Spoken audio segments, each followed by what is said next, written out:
देखिए, छत्तीसगढ़ के बस्तर के सुकमा के कोंटा में 9 तारीख को आकाश राव गिरपुंजे शहीद होने के बाद सुरक्षा बलों ने आखिरकार बदला लिया है। जी हाँ, सुरक्षा बलों और नक्सलियों के बीच में सुकमा के पुसगुन्ना इलाकों में एक बड़ा मुठभेड़ हुआ है और उस मुठभेड़ में कई सारे नक्सली मारे गए हैं और आखिरकार सुरक्षा बलों ने शहीद एडिशनल एसपी आकाश राव गिरपुंजे का बदला लिया है। चलिए इस पर आपको विस्तार से जानकारी दे देते हैं।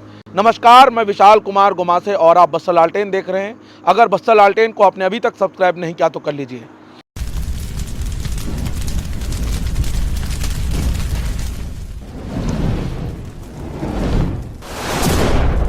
दरअसल आप सभी को ज्ञात होगा कि छत्तीसगढ़ के बस्तर के सुकमा के कोंटा के डुंडरी इलाकों में सुरक्षा बलों को नुकसान पहुंचाने के लिए नक्सलियों ने एक आईडी को प्लांट किया था और उस आईडी के चपेट में आने से एडिशनल एसपी आकाश राव गिरपुंजे शहीद हो गए थे।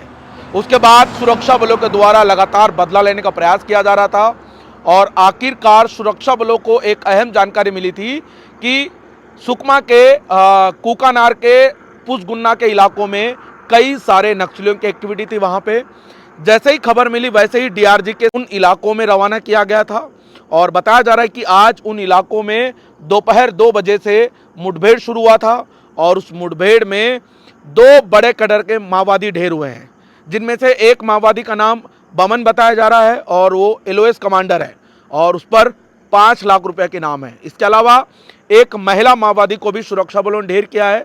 हालांकि उस महिला माओवादी का पहचान नहीं हुआ है, लेकिन उन इलाकों में और भी माओवादी मारे जाने की आशंका जताई जा रही है क्योंकि सुरक्षा बलों के जवान उन्हीं इलाकों में तैनात है। जी हाँ, एक बड़ा ऑपरेशन चलाया जा रहा है उन इलाकों में और आज भी सुरक्षा बलों के जवान उन्हीं इलाकों में तैनात है और खबर यह मिल रही है कि उन इलाकों में 2 बड़े कैडर के माओवादियों को सुरक्षा बलों ने ढेर किया है। हालांकि घटनास्थल से SLR 303 12 बोर बंदूक जैसे कई सारे हथियार को भी बरामद कर लिया गया है और भी संख्या में नक्सली वहां पे घायल बताए जा रहे हैं। हालांकि लगातार उन इलाकों में सर्चिंग तेज किया गया है और देखना होगा सुबह तक और कितने नक्सली वहां पे मारे जा सकते हैं। लेकिन फिलहाल ये जानकारी मिल रही है कि उन इलाकों में 2 माओवादी मारे गए हैं, जिनमें से एक एलओएस कमांडर है जिसका नाम बमन है और दूसरा ये बताया जा रहा है कि उन इलाकों में एक महिला माओवादी भी ढेर हुई है।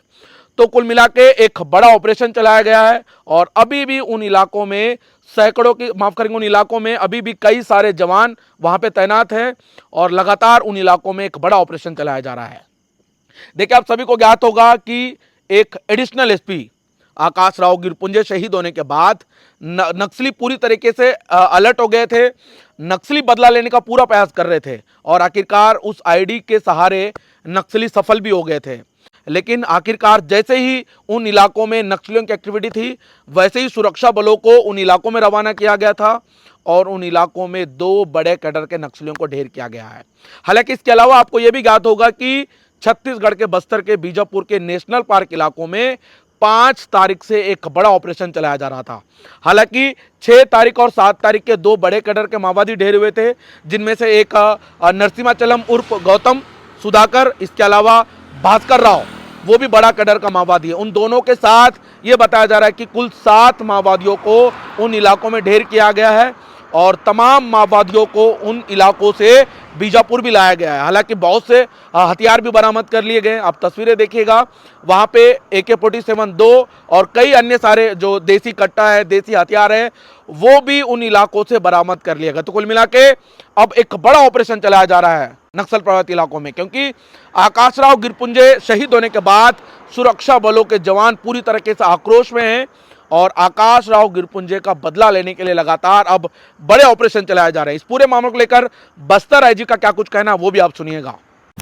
जैसा हम सबको विदित है, विगत 2-3 ऑपरेशन सीजन से बस्तर संभाग के अंतर्गत माओवादियों के खिलाफ काफ़ी प्रभावी रूप से अभियान संचालित की जा रही है, जिसके परिणाम वर्ष 2024 और 2025 अभी मात्र भी 17 महीने में 409 से अधिक माओवादी कैडर की डेड बॉडी अलग अलग मुठभेड़ के पश्चात रिकवर की गई है। उसमें खासतौर पर विगत 1 महीने अंतर्गत सीपी माओवादी संगठन का टॉप लेवल का कैडर्स, जिसमें संपूर्ण माओवादी संगठन का सरगना है, सीपी माओवादी संगठन के जनरल सेक्रेटरी बसवराजू की डेड बॉडी अबुझमाड़ के जंगल में दिनांक 21 मई को हुई मुठभेड़ के पश्चात सुरक्षा बल ने बरामद की गई। तत्पश्चात लगातार इलाके में आगे की कार्रवाई भी जारी रहा। इस सिलसिला में बीजापुर के नेशनल पार्क इलाका में माओवादी कैडर्स का उपस्थिति का सूचना का आधार पर DRG, STF, कोबरा, CRPF का संयुक्त बल अभियान के लिए रवाना की गई। अभियान के दौरान दिनांक 5 जून से लेकर 7 जून तक कई बार सुरक्षा बल या माओवादी के बीच में मुठभेड़ हुई। मुठभेड़ के उपरांत इलाका का सर्चिंग में कुल 7 माओवादियों का डेड बॉडी अलग अलग मुठभेड़ के पश्चात बरामद हुआ। 5 तारीख से शुरू होकर 7 जून तक टोटल 2 महिला माओवादी सहित कुल 7 माओवादियों का डेड बॉडी रिकवर किए गए थे। इनमें से CPM माओवादी संगठन का सेंट्रल कमेटी मेंबर सुधाकर उर्फ गौतम, जो संपूर्ण माओवादी संगठन का एक हिंसात्मक विचारधारा का सरगना है, जो रिपोज करके रेवोल्यूशनरी पॉलिटिकल स्कूल, जिसके माध्यम से क्षेत्र की युवा युवतियों का, नाबालिग बच्चों का माओ का हिंसात्मक विचारधारा से उसका प्रभावित करना और उनके आतंकी इतिहास को ग्लोरीफाई करना, इस प्रकार के जो एक मोडस ऑपरेंडी जो माओवादी संगठन का रिपोज और मोबाइल पॉलिटिकल स्कूल का संगठन द्वारा की जाती थी, उसके जो सरगना रहा गौतम उर्फ सुधाकर, जो सेंट्रल कमेटी मेंबर मूलतः आंध्र प्रदेश की रहने वाला कैडर हैं। विगत लगभग 40 वर्षों से नक्सल संगठन में अनेक हिंसात्मक गतिविधि में प्रत्यक्ष रूप से और उसके कॉन्स्पिरेसी में अलग अलग तरीके से उनके भूमिका रहा। और सबसे ऊपर जैसा मैंने बताए थे, जो सबके दिमाग में अलावा सुकमा के SP का क्या कुछ कहना है वो भी आप सुनिएगा। जिला सुकमा में नक्सलियों के साथ लगातार मुठभेड़ जारी है। इसी अंतर्गत थाना कुपना क्षेत्र अंतर्गत कुसमुंडा जंगल क्षेत्र में नक्सलियों के साथ आज जिला पुलिस बल और DRG की मुठभेड़ हुई। इसमें 2 माओवादियों के शव बरामद हुए, एक पुरुष माओवादी और एक महिला नक्सली की शव बरामद किए। जो पुरुष नक्सली मारा गया है उसका शिनाख्ती बामन पेदारा सेल्स कमांडर के रूप में हुई है। महिला नक्सली की शव की शिनाख्ती की जा रही है। एक इंसास ऑटोमेटिक हथियार और एक 12 बोल राइफल भी और अन्य नक्सली सामग्री इसमें बरामद हुई है और इलाके में सघन सर्चिंग जारी है।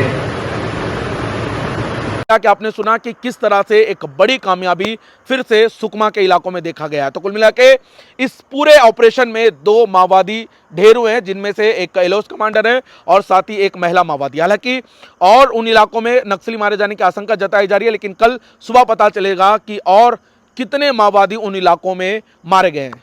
फिलहाल आपने वीडियो यहां तक देखा तो वीडियो को ज़्यादा से ज़्यादा शेयर कीजिएगा और साथ में बस्तर लालटेन को सब्सक्राइब कीजिएगा। नमस्कार, धन्यवाद।